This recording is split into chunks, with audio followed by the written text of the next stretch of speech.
To truly understand the origin of Israel and the distinctions between Israelites and Jews, we need to go back to the very beginning, to the lives of the patriarchs.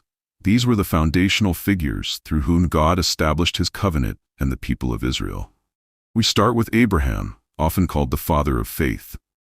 God called Abraham from his home in Ur and made a profound promise to him.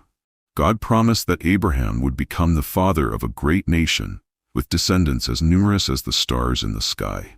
This was a covenant, a special agreement between God and Abraham, marking the beginning of a unique relationship. Through Abraham's faith and obedience, he became the starting point of God's chosen people. This covenant didn't end with Abraham. It was passed down to his son, Isaac. Isaac continued to carry the promise that God had made to Abraham. God reassured Isaac that the blessings he promised to Abraham would also apply to him and his descendants. This covenant was not just about a family, it was about a future people who would be set apart for God's purposes. The promise was then passed on to Jacob, Isaac's son. Jacob is particularly significant because of a transformative moment in his life. One night, Jacob wrestled with an angel, a divine being, and this struggle changed him forever. In that pivotal moment, God gave Jacob a new name, Israel, which means one who struggles with God. This name change was more than just a new label. It represented a new identity and a new mission. From that point on, Jacob's descendants were known as the Israelites, the people of Israel, named after their forefather Jacob, who had become Israel. This is where the term Israelite comes from, direct descendants of Jacob, who was renamed Israel. These people were part of God's covenant, carrying forward the promises made to Abraham and Isaac. Jacob's 12 sons would go on to become the heads of the 12 tribes of Israel, each tribe representing a part of the larger nation. In understanding the origins of Israel, we see that the term Israelite is rooted deeply in this lineage and the covenantal promises that began with Abraham and continued through Isaac and Jacob. This foundational story helps us grasp the rich history behind the identity of the Israelites. The story of the 12 tribes of Israel begins with Jacob's 12 sons, each of whom became the ancestor of a tribe that carried his name. After Jacob's transformation into Israel, his sons played a crucial role in shaping the identity and future of the Israelite people. These sons were Reuben, Simeon, Levi, Judah, Naphtali, Gad, Asher, Issachar, Zebulun, Joseph, and Benjamin. Each one of these sons would head a tribe, and together they would form the nation of Israel. Jacob's family was not just an ordinary family. They were the fulfillment of God's covenant promises. Each tribe had its unique characteristics and roles within the larger community of Israel. For instance, the tribe of Levi was set apart for religious duties, serving as priests and caretakers of the tabernacle, and later, the temple in Jerusalem. Judah became known for its leadership, and from this tribe came King David and, according to Christian belief, Jesus Christ. Joseph, though not a tribe himself, was represented by his 2 sons, Ephraim and Manasseh, who each became heads of their own tribes. The 12 tribes represented the physical and spiritual descendants of Jacob, now Israel, and each tribe's name carried the legacy of Jacob's sons. Their identity as Israelites was tied directly to this lineage and to the covenant that God had made with their forefathers, Abraham, Isaac, and Jacob. The Israelites were chosen to be a special people, set apart to fulfill God's purposes on earth. They were to live according to God's laws and be a light to the nations around them. After the reign of King Solomon, the United Kingdom of Israel split into 2 separate entities due to internal conflicts and disagreements among the tribes.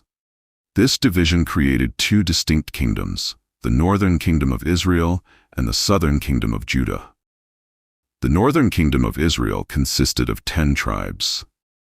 These tribes retained the name Israel and established their own capital in Samaria. However, the northern kingdom struggled with political instability and was often led away from the worship of God. This kingdom's identity as Israelites remained, but over time they drifted from the covenant practices and faith centered on the temple in Jerusalem. In contrast, the southern kingdom of Judah was made up of 2 tribes, Judah and Benjamin. Its capital was Jerusalem, where the temple, the center of Jewish worship, stood. The people of Judah remained more faithful to the worship of Yahweh, following the religious practices and laws given to them through Moses. Over time, the term Jew emerged from this southern kingdom, specifically referring to the people of Judah. As the two kingdoms developed separately, their identities began to diverge. The people from the southern kingdom of Judah became known as Jews, a term that originally referred to their geographic and tribal origin. However, this identity deepened as they preserved the traditions, laws, and worship centered around the temple in Jerusalem. In 722 BC, the northern kingdom of Israel faced a devastating defeat at the hands of the Assyrians. This conquest led to the exile and scattering of the 10 tribes that made up the northern kingdom. These tribes became known as the Lost Tribes of Israel because they were dispersed across the Assyrian Empire and gradually assimilated into surrounding cultures, losing their distinct identity over time. This left the southern kingdom of Judah as the remaining center of Israelite religious and cultural life. The southern kingdom of Judah lasted longer but eventually faced its own conquest.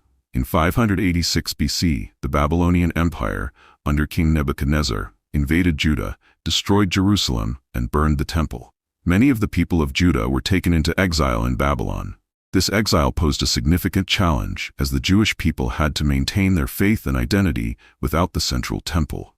In Babylon, the Jewish exiles adapted by developing new ways to preserve their culture and religion. Synagogues emerged as places for communal worship and Torah study, and rabbis became crucial leaders in guiding the people in the observance of Jewish laws and traditions. This period strengthened the Jewish commitment to monotheism, Sabbath observance, dietary laws, and circumcision. The Jewish identity became more than just a tribal or geographic identity. It became centered on their faith and practices. After about 70 years in Babylon, the Persian Empire under King Cyrus conquered Babylon and allowed the Jewish exiles to return to Jerusalem around 538 BC. Many Jews returned to their homeland and began to rebuild the temple, a project that culminated in the construction of the Second Temple. This return and the rebuilding of the temple marked the renewal of Jewish religious life in Jerusalem, with the temple once again becoming the center of worship and sacrifice. The Second Temple period reinforced the Jewish identity as one rooted in the covenantal relationship with God, centered around the temple and the Torah. Those who returned continued to follow the traditions that had been preserved during the exile, while others who stayed in Babylon and other parts of the diaspora maintained their Jewish culture and faith in foreign lands. The distinction between Israelites and Jews became more pronounced after the exile. While all Jews are Israelites, not all Israelites are Jews. This nuanced difference is rooted in the historical developments following the division of the kingdom and the subsequent exile periods. After the Babylonian exile, the term Jew began to take on a more specific meaning. It primarily referred to the people from the tribe of Judah, which was the dominant group in the southern kingdom of Judah. The exile and return experience had a profound effect on their identity. The Jews who returned to Jerusalem after the exile became more focused on preserving their religious and cultural practices, setting them apart from the northern kingdom Israelites, many of whom had been scattered and lost their distinct tribal identities. Following the destruction of the Second Temple in 70 AD, Jewish identity underwent another transformation. With the temple gone, Rabbinic Judaism emerged as the dominant form of Judaism. The rabbis became the central religious authorities, and the study of the Torah took precedence over temple-based worship. Rabbinic Judaism placed a strong emphasis on the interpretation and application of the Torah in daily life. The oral traditions and rabbinic teachings became crucial in guiding Jewish life and practice. The Torah was no longer just a set of laws. It became the foundation of Jewish education, worship, and community life. The modern state of Israel was officially established on May 14, 1948, following a United Nations resolution that proposed the partition of British Mandate Palestine into separate Jewish and Arab states. This momentous event marked the fulfillment of a long-held dream for the Jewish people to have a homeland where they could live in safety and freedom, particularly after the horrors of the Holocaust during World War II. The establishment of Israel was driven by Zionist efforts, a movement that emerged in the late 19th century, advocating for the return of the Jewish people to their ancestral homeland. With the support of international powers and following years of immigration and settlement, the State of Israel came into existence, providing a sanctuary for Jews from around the world. Israel's formation was met with immediate conflict, as neighboring Arab nations opposed the establishment of a Jewish state in the region. The 1948 Arab-Israeli War broke out following the declaration of independence, but Israel managed to survive and solidify its statehood despite the challenges. The formation of the State of Israel introduced a new dimension to the concept of identity. Israeli identity is linked to citizenship within the modern nation-state of Israel, encompassing people of diverse ethnic and religious backgrounds, including Jews, Arabs, Druze, Christians, and Bedouins.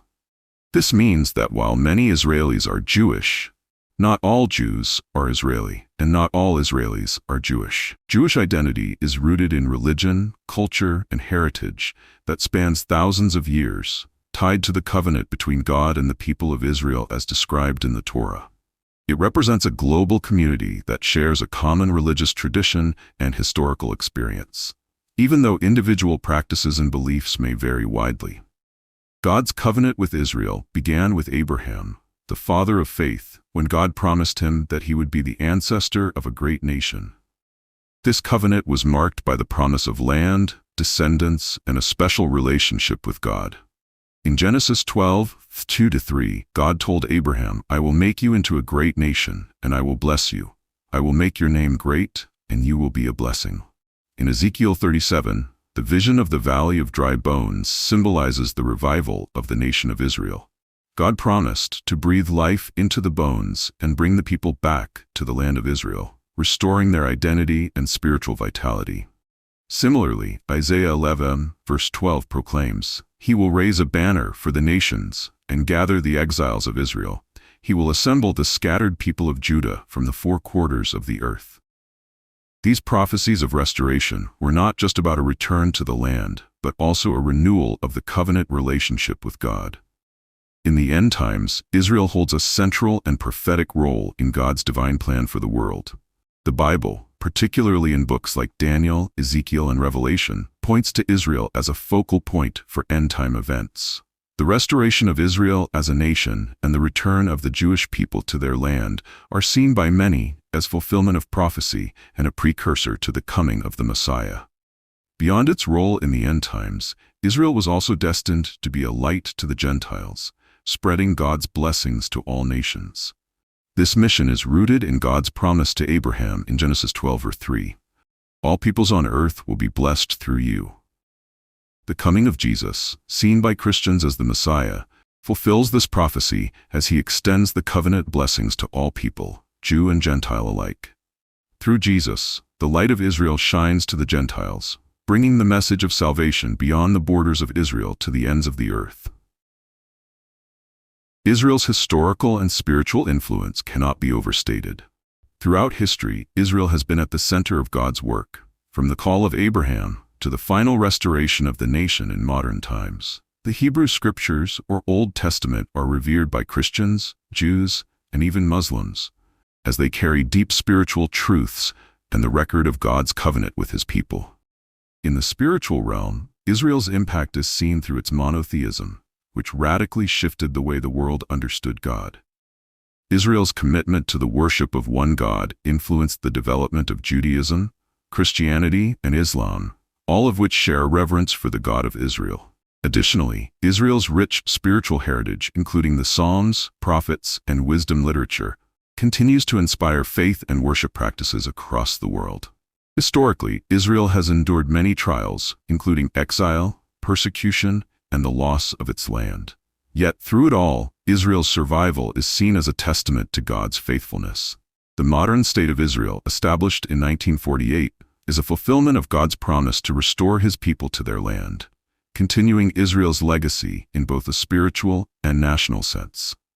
As we reflect on Israel's unique role in God's story, we are invited to consider the greater work God is doing in the world. Israel's history reveals God's plan of redemption, a plan that includes all nations. The covenant made with Israel is not just for the Jewish people, but for everyone who believes in God's promises. Through Jesus Christ, God extends his blessing to all, inviting people from every tribe, language, and nation to become part of his family. If this exploration of Israel's history, identity, and role in God's redemptive plan has sparked your curiosity, we encourage you to engage with the content further. Reflect on the profound truths about God's covenant, Israel's significance, and how these timeless stories continue to shape our understanding of the world today.